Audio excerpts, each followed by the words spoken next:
Bonsoir, bienvenue dans ce quatrième webinaire organisé par État Sauvage. On est ravis de pouvoir animer ce webinaire ce soir et de recevoir Anne-Laure qui fera la présentation sur cette thématique qui est assez passionnante. État Sauvage, c'est une association qui a été cofondée en 2019 par Julie de Saint-Blanca et Cédric Diridolou, et qui a pour objet de renforcer les liens positifs que l'humain entretient avec la nature. Alors, je te laisse passer. Je crois qu'il y a une slide sur État Sauvage, me semble-t-il. Tu veux celle d'après, peut-être?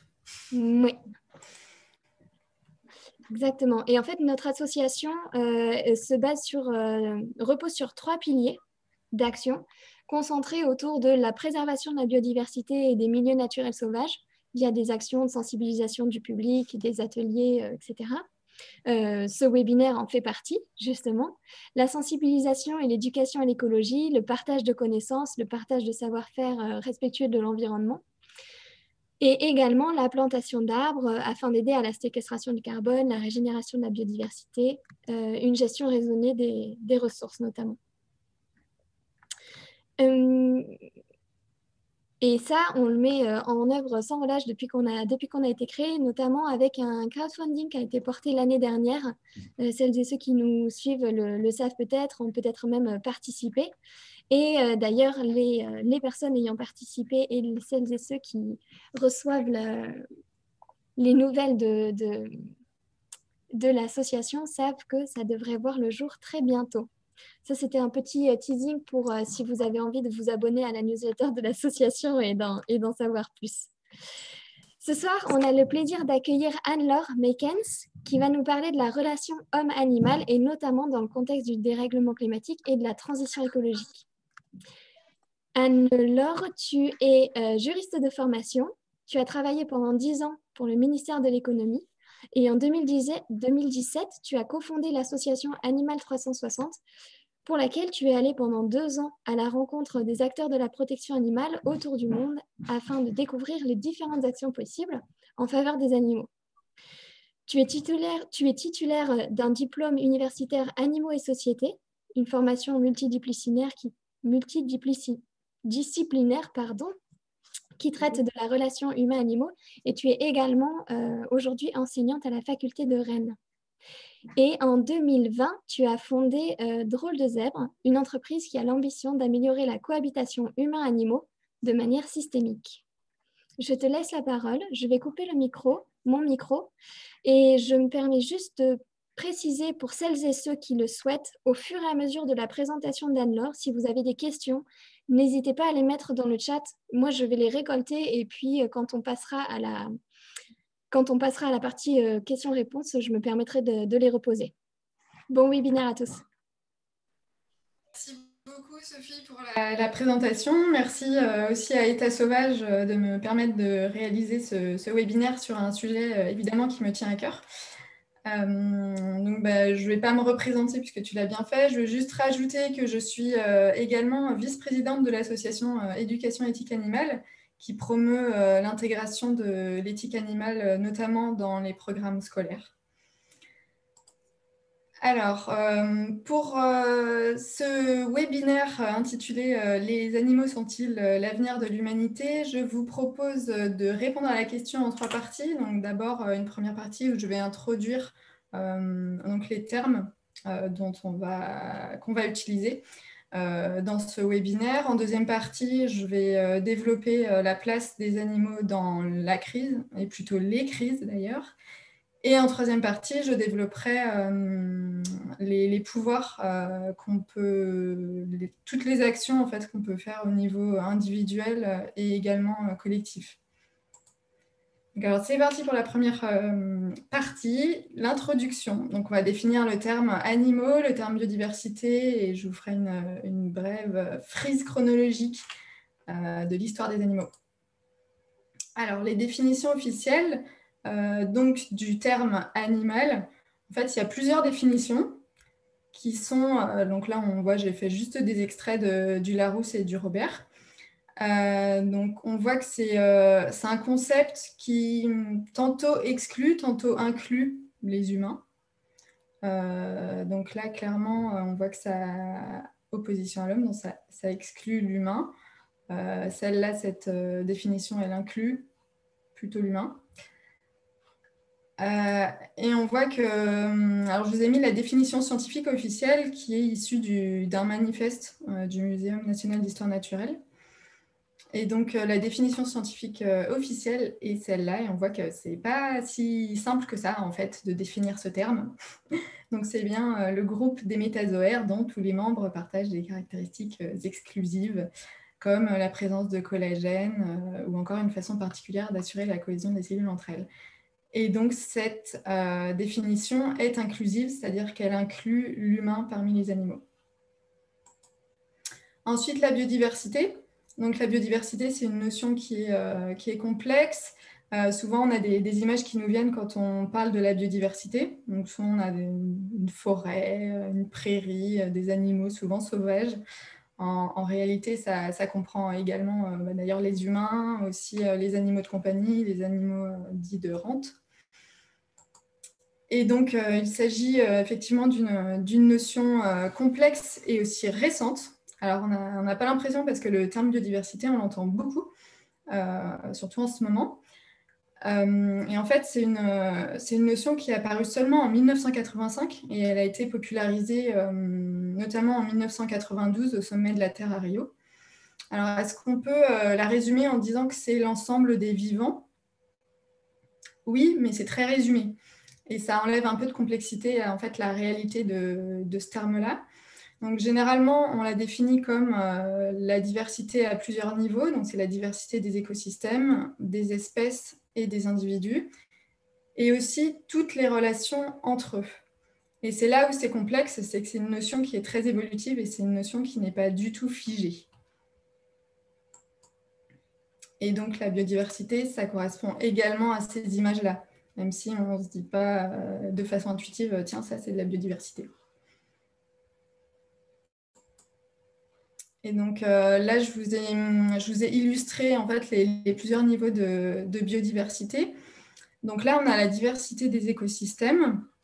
Donc là, on voit plutôt une prairie, d'ailleurs, c'est une plantation de thé. Là, on voit une forêt, là, on voit un bord de mer. Donc ça, ces trois niveaux-là, ce sont des écosystèmes, sachant que les écosystèmes, ce sont des espaces qui sont délimités, mais ça peut être à plusieurs échelles. Donc autant, par exemple, là, on voit sur la deuxième, la forêt en soi est un écosystème, mais l'arbre, c'est aussi un écosystème. Donc il y a plusieurs niveaux, en fait, d'échelle quand on parle d'écosystème. Là, je vous ai mis la diversité des espèces. Donc ici, j'ai pris les espèces animales, mais c'est aussi les espèces végétales. Donc ici, vous avez 3 espèces différentes. C'est la diversité donc, des espèces. Et ici, vous avez la diversité génétique. Donc là, c'est la diversité des individus. On voit qu'on a 3 chats qui sont bien différents. C'est aussi la diversité des personnalités et des comportements, la biodiversité. Je vous ai mis ici les ordres de grandeur en biomasse, juste pour qu'on ait un niveau de connaissance à peu près égal. Donc ici, vous avez la biomasse. La biomasse, c'est quoi? C'est le poids. Donc c'est les scientifiques qui ont estimé le poids de la biodiversité sur Terre. Donc ici, vous avez la biomasse de toute la biodiversité sur Terre. Donc on voit que les plantes représentent en fait une grande partie de la biomasse de la biodiversité. Et que les animaux, ils sont tout en bas, là, en bas à droite. Et donc, finalement, ils représentent peu en termes de masse quand on parle de biodiversité. Et là, sur cette figure-là, la figure B, là, c'est tous les animaux. Et donc, on voit parmi les animaux que la plus grande part est constituée en fait, d'arthropodes, qui sont notamment les insectes. Et on voit ici, donc, les êtres humains, ils sont ici en gris. Et je vous ai mis un petit rappel en haut à droite. Donc ça a évolué, notamment les 50 dernières années. Donc aujourd'hui, sur la surface terrestre, donc on a, toujours en termes de biomasse, Donc, on a 60% d'animaux de rente, 36% d'humains et seulement 4% de mammifères sauvages. Donc, c'est très peu. Je vous ai mis ici les repères historiques. Donc, l'apparition de la Terre, ça remonte à peu près moins 4,5 milliards d'années. On a l'apparition de la vie sur Terre qui est apparue 1 milliard d'années plus tard. Alors, vous allez voir, la frise n'est pas tout à fait à l'échelle parce que sinon, ça aurait été invisible. Ça aurait été trop compliqué. L'apparition de l'espèce Homo sapiens remonte à peu près 200 000 ans. La première domestication animale remonte à peu près moins 33 000 ans, sachant que les premières domestications se sont faites sur plusieurs périodes et à différents endroits. Donc c'est là aussi on a des difficultés, hein, c'est pas un jour précis. Et donc les estimations vont entre moins 15 000 et moins 45 000. En tout cas, c'est toujours la même espèce, c'est le loup qui est devenu chien, qui a été domestiqué en premier. Ensuite, on a l'apparition de l'agriculture qui est environ vers moins 10 000, moins 12 000 ans. Donc même chose, elle est apparue pas comme ça du jour au lendemain et ça n'a pas été à un seul endroit, ça a été à plusieurs endroits différents. Et un petit repère en termes de population humaine, en 1950, donc il n'y a pas si longtemps que ça, les humains étaient 2,5 milliards. Et je voulais vous parler de la notion d'anthropocène. Donc, l'anthropocène, c'est quoi? C'est un terme qui est proposé par des scientifiques pour désigner une nouvelle ère géologique dans laquelle nous serions rentrés, où l'homme est devenu une force géologique majeure. Et donc, c'est une notion qui n'est pas unanime parmi les scientifiques, mais elle l'est de plus en tout cas. Donc, on en revient à la question posée par le webinaire aujourd'hui, à savoir les animaux sont-ils l'avenir de l'humanité? Pourquoi on se pose la question aujourd'hui? Parce qu'aujourd'hui, notre façon d'habiter le monde, et notamment notre manière d'utiliser, d'exploiter les autres animaux, met en péril la viabilité de notre planète. Donc, je vais développer après. Non seulement pour les humains, mais aussi pour de nombreuses autres espèces. Et aussi parce qu'aujourd'hui, les avancées scientifiques, éthologiques mettent en cause l'exploitation animale sur le plan éthique et qu'elle devient de plus en plus injustifiable. Et donc, selon une philosophe française qui s'appelle Corinne Pelluchon, nous vivons aujourd'hui un moment clé pour notre humanité, puisque selon elle, nous sommes au seuil de l'âge du vivant. Alors, cette philosophe, elle découpe l'histoire des humains en 3 âges. Donc, on aurait d'abord l'âge théologique, qui correspond aux sociétés antiques et traditionnelles. Ensuite, on a l'âge des philosophies de l'histoire, qui correspond au temps moderne et une partie de l'époque contemporaine. Et le 3e âge, c'est l'âge de la désolation, où le capitalisme s'impose. Et pour elle, donc, on serait à l'aube de l'âge du vivant. Et cet âge du vivant, c'est un âge où on associerait le respect du vivant et l'acceptation de notre vulnérabilité, où on redéfinirait les règles d'une juste coexistence entre les humains et les animaux, une coexistence qui est notre avenir à la fois sur le court terme et sur le long terme. Donc, je vous propose de rentrer dans la deuxième partie. Donc, les animaux dans la crise. Alors, de quelle crise on parle? Alors, d'abord de la crise écologique avec trois angles différents et d'autre part la crise éthique. Alors, tout à l'heure, on a défini ce que c'était la biodiversité, mais je n'ai pas parlé des services écosystémiques. Alors, c'est un terme en fait qui définit en fait les services qu'apporte la biodiversité aux humains. Et donc, ces services-là, on peut les catégoriser en quatre types de services différents. Donc, les services d'approvisionnement, donc c'est par exemple les produits alimentaires, l'eau, les matières premières comme le bois, les minerais, l'énergie fossile. Les services de régulation. Donc, dans ces services-là, on a la préservation de la qualité de l'air, la régulation du climat, la régulation des eaux, la pollinisation. Les services d'habitat et de soutien. Oui. Ah. Oui. Excusez-moi, est-ce que vous pouvez couper vos micros, s'il vous plaît? Et donc, dans les services d'habitat et de soutien, on a par exemple la production d'oxygène par la photosynthèse, les cycles de l'eau. Et dans les services culturels, donc on a, en fait, ce sont les bienfaits non matériels que les humains tirent des écosystèmes. Typiquement, l'enrichissement spirituel, le développement cognitif, l'art, les valeurs spirituelles. Et sans oublier, évidemment, en fait, quand on parle des services écosystémiques, je pense qu'il ne faut pas occulter le fait aussi que la biodiversité, elle n'est pas là pour servir les humains. Elle a une valeur en soi, elle a une valeur intrinsèque qu'on ne peut pas estimer. Cela étant, il y a quand même des économistes qui se sont demandé, mais si on pouvait estimer ces services-là, combien ce serait en monnaie? Et donc, il y a plusieurs rapports successifs qui ont été faits sur ça. Et le dernier rapport en date estimerait ces services écosystémiques à 1,5 fois le PIB mondial par an. Donc, c'est énorme.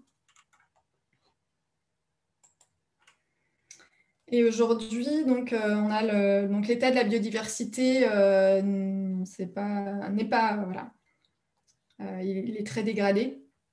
On a l'instance internationale qui s'appelle l'IPBES, c'est vraiment l'instance de référence qui a émis un rapport en juin 2019. Donc c'est l'instance internationale, c'est l'équivalent du GIEC en fait, mais là c'est le GIEC c'est pour le climat, l'IPBES c'est pour la biodiversité. Donc je vous incite vraiment vous aurez les liens. Je t'incite vraiment à lire ce rapport, ça fait 53 pages et si c'est trop long pour vous, il y en a il y a un résumé qui fait 12 pages avec plein de photos, donc là vous mettez 15 minutes à le lire et je vous incite vraiment à le lire. Et je vous ai mis ici un extrait donc de la page 16 de ce rapport-là. Donc là, on voit les facteurs directs de l'érosion, l'effondrement plutôt, de la biodiversité. Donc là, vous voyez, on a... alors, selon qu'on se trouve dans un écosystème terrestre ou d'eau douce ou marin, les facteurs directs d'effondrement de la biodiversité ne sont pas tout à fait les mêmes. Donc on voit qu'ici, pour les écosystèmes terrestres, le premier facteur direct, c'est le changement d'utilisation des terres. Donc, typiquement, ça va être la déforestation, l'artificialisation des sols. Si on se trouve dans un écosystème marin, on voit que là, le facteur direct prépondérant qui cause l'effondrement de la biodiversité, c'est l'exploitation directe. Donc, ça va être la pêche. Ces facteurs directs-là, ils sont induits, et ça on n'en parle pas souvent, par des facteurs indirects qui sont décrits ici. Et si vous penchez la tête sur la gauche, vous pouvez voir qu'ils sont eux-mêmes induits par nos valeurs et nos comportements. Et donc, l'idée ici, c'est de comprendre que... Alors, c'est bien d'agir sur les facteurs directs, mais c'est comme si vous avez une inondation chez vous et que vous épongez. Mais au bout d'un moment, il faut regarder, est-ce que le robinet n'est pas ouvert? Est-ce que ce serait peut-être pas plus simple de fermer le robinet? Et bien là, c'est la même chose, on va aller regarder au niveau... C'est bien d'agir sur les facteurs directs, mais c'est aussi très bien de prendre en compte les facteurs indirects. Alors ici, je vous ai mis quelques chiffres. C'est une infographie sur le changement d'usage des sols, qui est donc le premier facteur direct d'érosion de la biodiversité s'agissant des écosystèmes terrestres. Donc, on a 80% des terres agricoles qui sont destinées à l'élevage. Donc là, on voit directement le lien aussi avec la façon dont on exploite les animaux. On a une grosse partie de la déforestation en Amazonie qui est causée par l'élevage.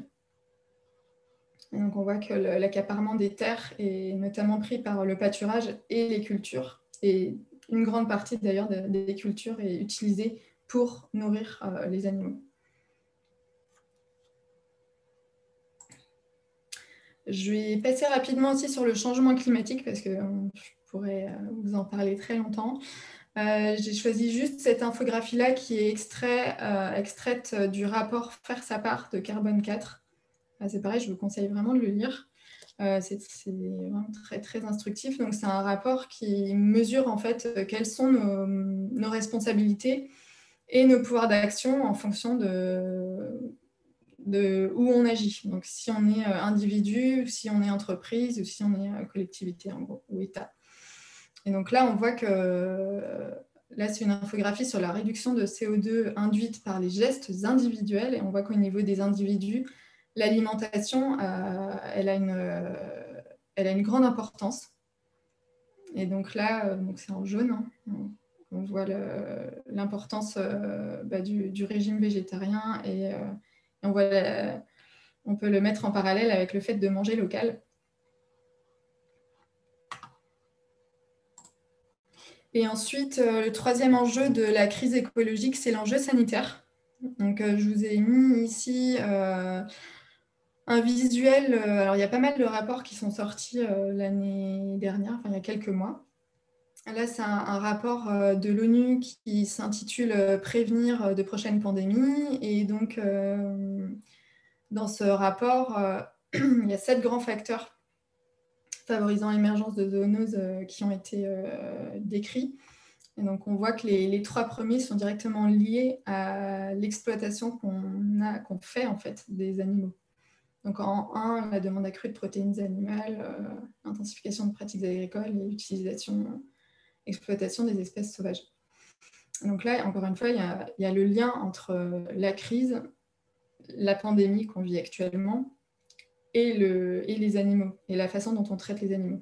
Et je vous ai mis une citation du directeur général de l'OMS en octobre dernier qui dit, qui fait le lien clair entre la survenue de pandémies, le bien-être animal et le changement climatique. Et donc, ça fait des années, même des dizaines d'années que les scientifiques nous alertent sur cet état de fait que la façon dont on exploite les animaux a des conséquences graves sur l'environnement et sur la santé humaine.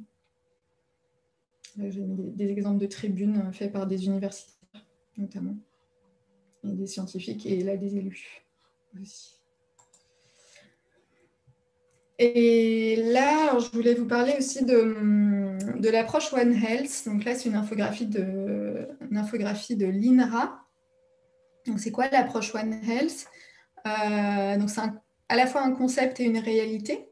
Donc, l'idée, c'est de dire qu'on est tous dans le même bateau et qu'il y a une interdépendance très nette entre la santé de l'environnement, la santé des animaux et la santé des humains. Et donc, c'est une approche qui est née il y a une vingtaine d'années suite à l'épidémie de SRAS. Et donc, c'est une approche qui a été adoptée par un accord tripartite entre l'OMS, l'OIE, qui est l'Organisation mondiale pour la santé animale, et la FAO. Et donc, l'idée, c'est de décloisonner les disciplines pour prévenir le plus possible la survenue de pandémies. Donc aujourd'hui, il y a des difficultés dans sa mise en œuvre parce qu'on a l'habitude de raisonner en silo, donc c'est un peu difficile.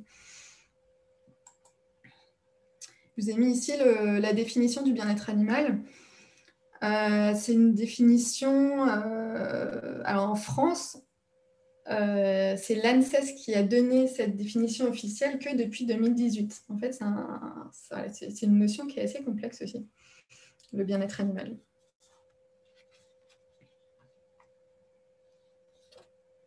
Je vous laisse lire.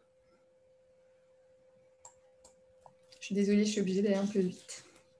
On pouvait la lire à voix haute pour celles et ceux okay. pour qui c'était peut-être pas très net. Oui, tout à fait. Je vais la lire donc à voix haute. Donc, le bien-être animal, c'est l'état mental et physique positif lié à la satisfaction de ses besoins physiologiques et comportementaux, ainsi que de ses attentes. Et cet état varie en fonction de la perception de la situation par l'animal.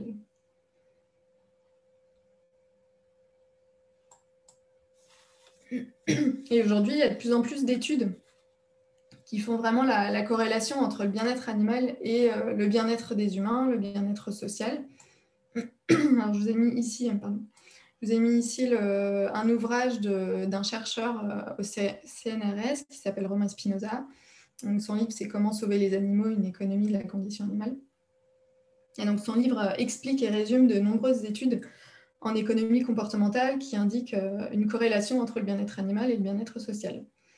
Je vous ai mis aussi ici à droite. Donc là, c'est une étude allemande qui est sortie en mars 2021, donc il y a vraiment pas longtemps, et qui prouve en fait que vivre entouré de nombreux oiseaux, si on a beaucoup d'espèces d'oiseaux dans notre environnement, ça a un impact positif sur notre joie de vivre. Donc, c'est une étude qui a été faite sur 26 000 Européens. C'est une étude à grande échelle. Et j'en arrive à la question éthique, puisque la façon dont on a d'exploiter les animaux aujourd'hui, évidemment, ça soulève des questions éthiques. Et je voulais définir l'éthique animale. Donc, c'est la branche de l'éthique qui étudie la responsabilité morale de l'espèce humaine à l'égard des autres animaux. Donc, c'est un sujet qui pose les questions classiques des devoirs des humains envers les autres animaux, aussi des éventuels droits des animaux et plus généralement des jugements moraux à porter sur notre traitement actuel des animaux. Donc, en éthique animale, on va se poser des questions. Par exemple, les animaux ont-ils des droits ?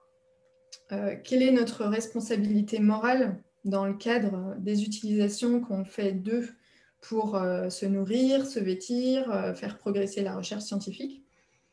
Quels seraient nos devoirs envers eux?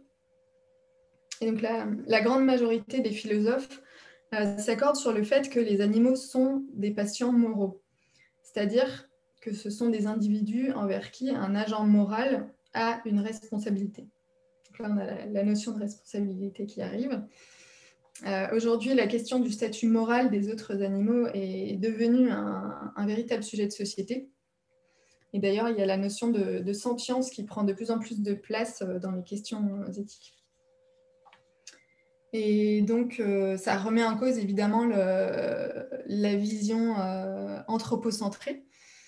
Donc, l'anthropocentrisme, c'est quoi? C'est le système ou l'attitude qui place l'homme au centre de l'univers et qui considère que toute chose se rapporte à lui. Et Freud avait identifié 3 blessures narcissiques infligées par la science à l'anthropocentrisme. Donc, d'abord, la blessure copernicienne. Donc, la Terre n'est pas le centre de l'univers. La blessure darwinienne, l'homme est un animal. Et la blessure psychanalytique, le moi n'est pas le maître dans la maison.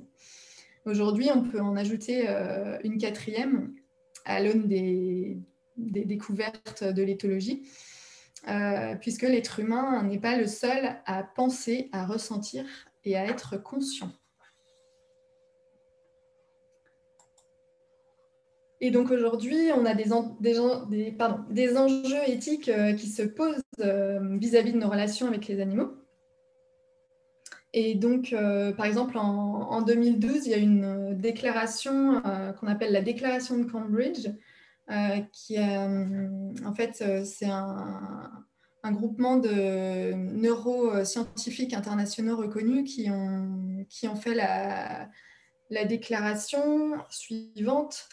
Donc, je ne vous la mets pas en entier parce que ça va être trop long. Donc pour eux, alors par conséquent, la force des preuves nous amène à conclure que les humains ne sont pas seuls à posséder les substrats neurologiques de la conscience. Des animaux non humains, notamment l'ensemble des mammifères et des oiseaux, ainsi que de nombreuses autres espèces telles que les pieuvres, possèdent également ces substrats neurologiques. Et suite à... Donc ça, c'était en 2012, en juillet 2012.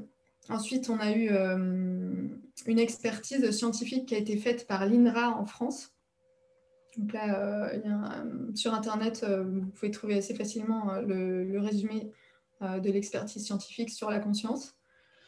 Suite à ça, en mars 2019, on a eu la déclaration de Toulon, qui est une déclaration d'un ensemble de juristes qui réclament en fait la personnalité juridique pour les animaux au regard des avancées scientifiques.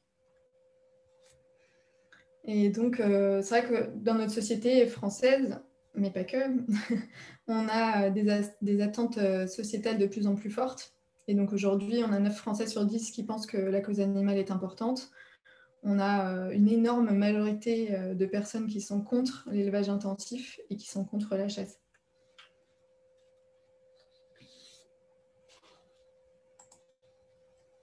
Et donc, avec tout ça, qu'est-ce qu'on fait? Alors, je vous propose d'entamer la troisième partie du webinaire, qui sont donc qu'est-ce qu'on peut faire au niveau individuel et au niveau collectif. Alors moi, dans mon métier, je travaille souvent avec ce triptyque-là, qui est itératif. Donc, on peut commencer par prendre conscience, s'informer pour comprendre, puis évaluer pour enfin agir. Et agir, ça permet de nouveau de prendre conscience et de nouveau, voilà. Alors, pour prendre conscience et comprendre, je vous propose de prendre 10-15 minutes pour faire votre empreinte forêt suite à ce webinaire. Donc, c'est l'association Envol Vert qui nous permet d'estimer en fait combien, selon votre mode de vie et mode de consommation, combien vous créez de déforestation. Sachant que la moyenne d'un Français, c'est 352 mètres carrés. Il y a l'ADEME aussi qui nous permet de calculer, d'estimer son empreinte climat. Donc aujourd'hui, un Français émet en moyenne entre 11 et 12 tonnes de CO2 par an. Sachant que les accords de Paris, pour 2030, c'est 2 tonnes. Donc on est un peu loin du compte pour l'instant. Vous pouvez aussi bien sûr agir sur votre consommation. Donc participer au lundi vert, agir sur réduire votre consommation de produits carnés ou produits d'origine animale. Vous pouvez aussi éviter d'acheter des produits expérimentés sur les animaux. Il existe toujours des alternatives. Vous pouvez par exemple aussi utiliser les moteurs de recherche YouCare ou Lilo qui donnent des fonds à des associations. Vous pouvez aussi participer à des ateliers. Donc là, je vous ai mis des ateliers de fresques. Alors la fresque originelle, c'est la fresque du climat. Donc c'est un atelier ludique et collaboratif qui dure 3 heures. C'est en présentiel ou en distanciel. Et donc ça permet de s'informer directement. Alors là, la fresque du climat, c'est sur le changement climatique. Ça permet aussi de partager ses émotions et de discuter avec d'autres personnes sur qu'est-ce qu'on peut faire. Cette fresque-là, originelle, a été déclinée sur d'autres sujets. Donc, vous allez trouver la fresque de la biodiversité, la fresque de l'alimentation, la fresque océane. Il existe aujourd'hui une bonne quinzaine de fresques actives. La fresque des animaux est dans les tuyaux. Donc, vous l'aurez dans quelques mois. Vous pouvez aussi faire le quiz de l'Anthropocène, qui est un super exercice qui donne beaucoup d'informations. Donc, ça se décline en atelier, mais vous pouvez le faire de chez vous sur Internet. Là, je vous ai mis aussi des ressources, donc un ensemble de ressources, donc vidéos. Alors, en termes d'éthique animale, vous avez les vidéos de la chaîne Rick Éthique, qui est très bien faite. Ce sont des petites vidéos courtes. Là, vous avez les vidéos de la chaîne YouTube Cervelle d'oiseau de Sébastien Moreau. Donc, c'est des vidéos qui vous permettent de comprendre le comportement des animaux. Et donc, c'est des petites vidéos qui durent pas forcément petites d'ailleurs, entre 3 et 30 minutes. Vous pouvez aussi vous inscrire à des newsletters d'associations qui vous plaisent.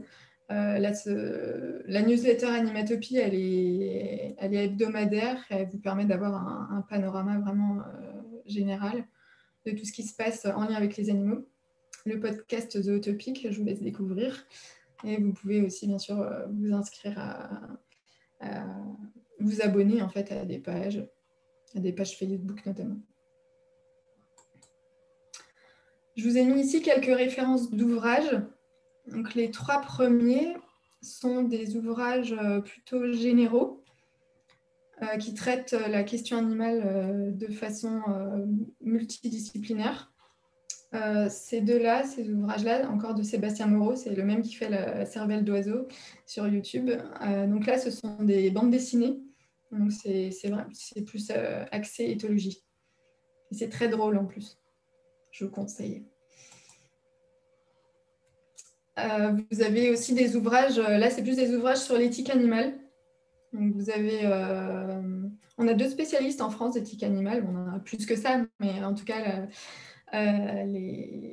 celles qu'on voit souvent, ce sont Corinne Pelluchon et Florence Burga. Vous avez aussi Jean-Marc Gansil qui a sorti un ouvrage il n'y a pas longtemps. Et alors, en termes de niveau d'action, vous pouvez agir évidemment de façon individuelle. On l'a vu un peu plus haut. J'ai mis aussi là, vous pouvez évidemment signer des pétitions. Vous pouvez agir évidemment au niveau de collectifs, donc soit associatifs, soit entreprises, soit publics. Donc, au niveau des associations, vous pouvez bien sûr adhérer à des associations, être bénévole. Après, il existe des milliers d'associations d'envergure nationale ou d'envergure juste locale. Vous trouverez forcément chaussures à votre pied, pas loin de chez vous. Donc ici, là, j'ai mis l'association Graal. C'est une association qui est spécialisée sur le thème de l'expérimentation animale, comme l'association Transscience. Vous avez l'association One Voice qui est plus généraliste. Les 2 associations Aspas et État Sauvage qui nous hébergent aujourd'hui. Donc, eux sont plutôt spécialisés sur le réensauvagement. Vous avez Openland qui est un collectif nantais mais qui va bientôt s'étendre à toute la France. C'est un collectif qui permet de vous aider à faire votre transition en fait, personnelle et ou professionnelle. Au niveau des entreprises, il y a plein d'actions à faire. Au niveau des collectivités territoriales, depuis les dernières élections en fait, municipales, on a des dizaines d'élus délégués à la condition animale qui sont apparus. Et donc, on a de plus en plus de communes et de regroupements de communes qui s'intéressent vraiment de façon transversale à cette question-là. Et donc, vous avez par exemple les villes de Douai, Pessac, Bordeaux, la métropole de Grand Lyon, ou la commune de Grenoble aussi, qui sont vraiment actives sur ces questions-là. Donc, vous pouvez tout à fait interpeller vos élus sur ces questions-là. Il y a plein de choses à faire. Et au niveau national et international, là, vous pouvez évidemment utiliser votre carte électorale. Et pour finir, je voulais finir avec des nouvelles positives, parce que c'est vrai que la question animale, on a l'impression que c'est un océan de mauvaises nouvelles parfois. Il y a aussi des bonnes nouvelles. Donc, par exemple, en France, le castor fait son retour. Ça, c'est une chouette nouvelle. On a le chacal doré aussi qui arrive.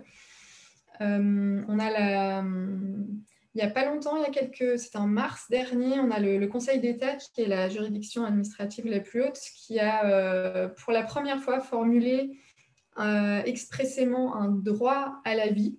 Il s'agissait d'un chien, pour un chien. Et on a aussi la population de baleines à bosse qui a retrouvé 93% de son effectif d'origine. Et ça, c'est une super bonne nouvelle pour elle. Et c'est aussi une très bonne nouvelle pour la lutte contre le changement climatique. Et je vous propose de répondre à vos questions. Merci beaucoup Anne-Laure, c'était super riche. Ça a pas mal discuté pendant ta présentation, donc j'ai quelques questions. Je vais les prendre à peu près dans l'ordre. Donc, pour celles et ceux qui continuent d'écrire dans le chat, peut-être vous pourrez je vais être un peu moins au taquet, mais j'essaierai de reprendre toutes vos questions. La première qui a été posée, c'était par Marc. Quelqu'un a répondu dans le chat, mais la question c'était qu'est-ce qu'on entend par animaux de rente? Ah, animaux de rente, c'est typique. C'est les animaux plutôt les animaux de ferme en fait. Donc, ça va être les vaches, tous les ruminants, les poulets, les poules. C'est les animaux qui vont nous permettre à certains de s'enrichir, en fait.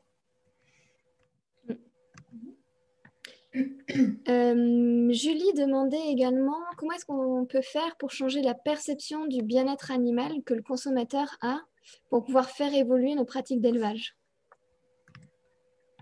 Alors, comment faire pour changer la perception des consommateurs? Je pense que pour moi, l'information, c'est la meilleure voie. C'est-à-dire vraiment s'informer sur qu'est-ce qui se passe dans les élevages, en fait. Vraiment, et est-ce que quand on parle, est-ce que quand on a un label bien-être animal, qu'est-ce qu'il y a derrière, en fait? Est-ce qu'on parle vraiment de bien-être animal ou est-ce qu'on parle seulement de quelques mesures pour éviter quelques souffrances? Ok. Derrière, on avait une question d'Ornella qui demande si tu as pu constater dans cette considération du bien-être animal pendant tes 2 ans à l'étranger, est-ce que certains pays ou certaines communautés sont plus éveillés que nous? Alors, que nous, donc j'imagine nous les Français. Alors, ma réponse doit être très subjective. C'est pas du tout, ça n'a pas de valeur scientifique. C'est juste que moi, je l'ai vécu. En tout cas, dans les pays. Donc, je suis allée avant le Tour du Monde, je suis allée en Angleterre. Je suis allée aussi en Nouvelle. Pendant le Tour du Monde, je suis allée en Nouvelle-Zélande et en Australie, par exemple. Et il y a une perception du bien-être animal peut-être différente, déjà dans le sens où quand on parle de bien-être animal, on ne se fait pas rironner. Alors qu'en France, ça arrive quand même qu'on fasse l'objet de moqueries parce qu'on s'intéresse à la condition animale. Parce que, voilà. Donc déjà, on voit qu'il y a... J'ai l'impression qu'il y a une différence entre le monde anglo-saxon et la France sur ça. Après, de ce que j'ai vu, j'ai constaté que partout, il y a des soucis, en fait, dans tous les pays où je suis allée. En tout cas, j'ai constaté des souffrances. Enfin, j'ai vu qu'il y avait des animaux qui souffraient. J'ai vu de la souffrance animale partout, dans tous les pays où je suis allée. Ok. Marie-Laure demandait également si tu pouvais définir la sentience et ce que ça apporte par rapport à la sensibilité. Oui, tout à fait. Donc la sentience, c'est un mot qui nous vient, alors encore une fois, du monde anglo-saxon. Donc ils sont un peu plus avancés que nous sur cette question-là, sur la question d'éthique animale d'ailleurs. Donc la sentience, ça vient du latin sentio, sentis, qui veut dire percevoir par les sens. Donc c'est la capacité d'éprouver des choses subjectivement et d'avoir des expériences vécues. Et donc, un être sentient peut ressentir diverses sensations et émotions telles que la douleur, le plaisir, la peur, la surprise, la joie. Et donc, c'est l'idée que ce qui lui arrive lui importe. Donc, beaucoup d'animaux sont sentients, comme les cochons, les crabes, les dauphins, les dindes, les humains, les pieuvres, les poissons, les poules, les serpents, les vaches. Pour certains animaux, le doute demeure parce qu'ils ne disposent pas nécessairement du matériel biologique nécessaire. Et qu'est-ce que ça change par rapport au terme de sensibilité? En fait, en tout cas en France, le mot sensibilité peut s'appliquer à plein d'autres choses différentes. Typiquement, moi, je fais de la photographie.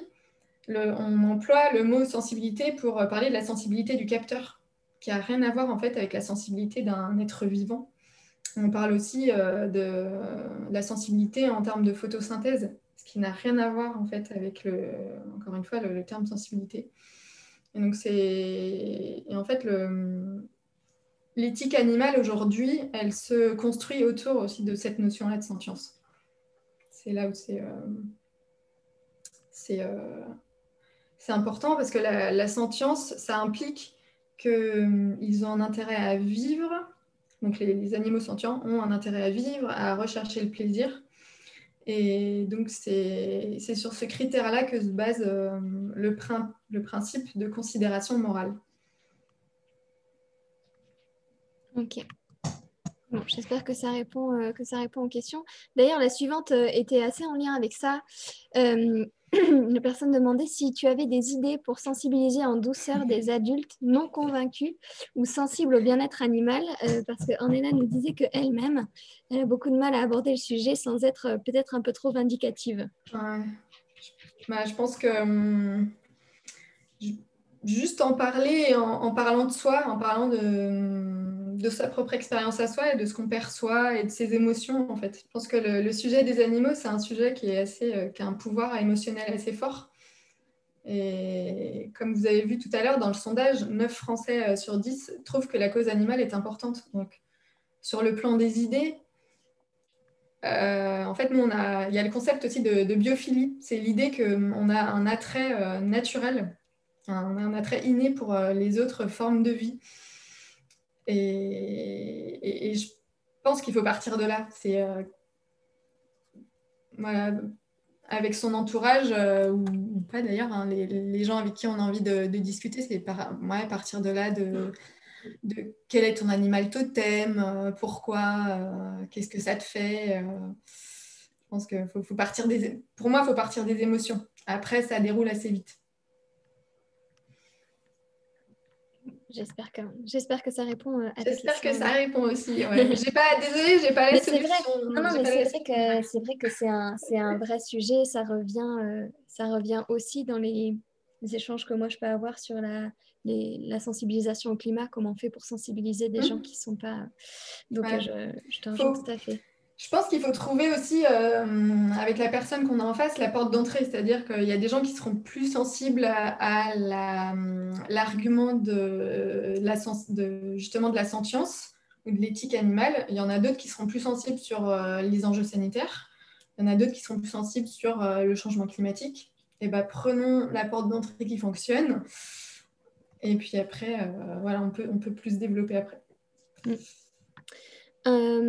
Ensuite, on avait, par rapport à cette question d'éducation et de sensibilisation, tu as évoqué au tout début du webinaire les programmes scolaires.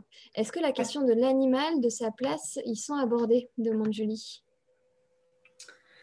Alors, la question de l'animal est abordée dans les programmes scolaires, surtout au niveau biologique, donc presque mécanique finalement. La question de l'éthique animale ne fait pas partie des programmes scolaires. Alors, elle faisait partie il y a longtemps, mais elle a été enlevée. Après, elle peut être abordée dans ce qu'on appelle l'EMC, c'est l'éducation morale et civique.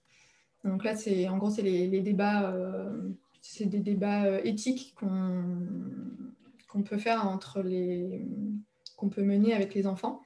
Et c'est dans cette matière-là qu'on peut aborder l'éducation, l'éthique animale. Mais ce n'est pas obligatoire. D'accord. Donc, oui, donc clairement, en fait, ce que tu dis, c'est que ça reste des initiatives locales. Ça reste des initiatives individuelles, ouais. D'accord. Ensuite, on a Marika Koubi qui a posé alors 2 questions, mais je crois qu'elles sont proches. Est-ce qu'il y a des recrutements, c'est quand tu parlais de s'investir et de travailler, etc. Est-ce que s'investir et agir, c'est uniquement dans le bénévolat? Est-ce qu'il y a des emplois dans ce secteur? C'est plutôt vers quel niveau? C'est pas uniquement dans le bénévolat, non. Il y a des personnes déjà qui sont salariées d'associations de protection animale. Là, on n'est pas dans le bénévolat, on est dans le salariat. Après, moi, personnellement, j'ai fait le choix de créer une entreprise parce que le métier idéal n'existait pas, donc j'ai décidé de le créer. Donc, voilà, on peut tout faire. On peut tout faire. Et donc, non, c'est pas seulement le bénévolat. Et je pense que là, justement, c'est aussi une façon de dire, enfin, pour moi, quand j'ai créé mon métier, c'était une façon aussi de dire, la question animale, elle est suffisamment importante pour qu'on y consacre sa vie professionnelle. Une vie professionnelle, c'est à peu près en moyenne 80 000 heures. ouais, j'ai envie de passer 80 000 heures sur cette question-là. Et pas seulement du bénévolat. Est-ce que tu as des exemples d'entreprises qui sont aussi investies sur ce créneau-là, ou qui ont investi la question de l'éthique animale? La question de l'éthique animale, pas en ces termes-là, vraiment. Je ne sais pas si vous avez vu dans les slides que j'ai mis, il y avait l'entreprise Lendemain. C'est une entreprise de boulangerie. Et en fait, il se fait que alors, je ne sais pas si c'est le président, le directeur, le PDG, on va dire, et investi ouais, sur cette question-là. Et il a interpellé, il a incité en fait ses salariés à boycotter Decathlon tant que Decathlon vend encore des articles de chasse. Parce que lui, il est très sensibilisé à cette question animale et il a envie d'aller plus loin. Donc oui, je connais aussi d'autres. Je connais d'autres entreprises qui sont investies sur cette question-là. Ça vient souvent d'un individu, en fait, qui est vraiment, comment dire, il est investi émotionnellement et il a envie d'aller plus loin, il ou elle, hein, bien sûr, a envie d'aller plus loin sur cette question-là et a envie que son entreprise ouais, s'investisse sur ça. Alors, parfois, l'activité de l'entreprise n'a rien à voir avec les animaux. Mais c'est ça qui est sympa aussi, c'est que c'est là où on peut faire appel à l'imagination et on trouve toujours un lien en fait. Très bien. Il nous reste 2 questions. Donc en plus, je pense que ça va coller sur le timing. Vu qu'il en reste 2, je propose que les personnes prennent la parole et puissent la poser elles-mêmes. Ce sera peut-être plus vivant. Ornella, est-ce que tu veux poser ta question sur... réactiver ton micro et poser ta question sur les collectivités? Oui, ah oui, je me souvenais plus, pardon. Oui, les collectivités, moi je suis grenobloise et je suis pas loin de Lyon, donc je vois bien ce qu'ils font en matière d'environnement et de préservation de certains milieux. Par contre, sur le bien-être animal, je ne vois pas quel type d'action ils peuvent mener. C'était juste ça ma question, si vous pouviez nous éclaircir. Il y a plein de choses à faire sur le bien-être animal. Moi, j'ai peut-être mon biais là, de mon métier d'avant. Je bossais dans les marchés publics. Et au niveau des marchés publics, en fait, on peut. Alors, déjà, je vais peut-être définir ce qu'est un marché public. C'est un contrat.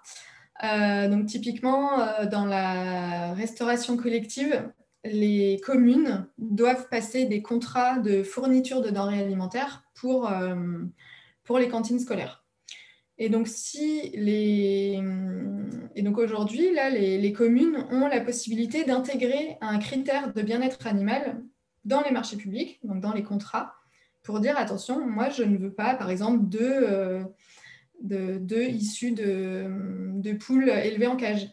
Et donc, ça, c'est une possibilité, c'est possible de le faire. Et ça a un impact d'ailleurs énorme sur la vie des poules. Absolument. Merci beaucoup. La dernière question, c'était de Marie-Laure. Marie-Laure, est-ce que vous voulez réactiver votre micro et poser votre question? Oui, ça y est, merci, j'ai réactivé. Dans une des dernières diapos d'Anne-Laure, elle a mis que c'était une bonne nouvelle, le renouvellement, enfin, en tout cas, la population à la hausse de baleines à bosse. Alors, moi, j'aurais voulu poser une question à Anne-Laure, justement, par rapport à cette nouvelle, qui est une excellente nouvelle, effectivement, mais plus généralement par rapport aux populations de baleines et leur lien avec le réchauffement climatique, parce que c'est un sujet qui est finalement assez peu connu et qui mériterait pourtant toute notre attention. Voilà, merci. Tout à fait, je suis d'accord. Alors, les baleines et le réchauffement climatique, on se dit quel est le lien? Alors, en fait, il y a un lien effectivement qui n'est pas très connu. Les baleines sont des puits de carbone. Donc, durant la vie d'une baleine, en fait, la baleine capte 33 tonnes de CO2 dans sa vie. Et donc, ce n'est pas du tout anecdotique. C'est-à-dire qu'elles aident vraiment à capter le CO2 et à lutter en fait contre le réchauffement climatique. Et donc, il y a eu un article dans Sciences et Avenir, c'est en février, il y a le Fonds monétaire international qui se penche même sur la question de savoir comment est-ce qu'on peut mettre en place un programme de préservation de baleines conservation des baleines pour lutter contre le réchauffement climatique.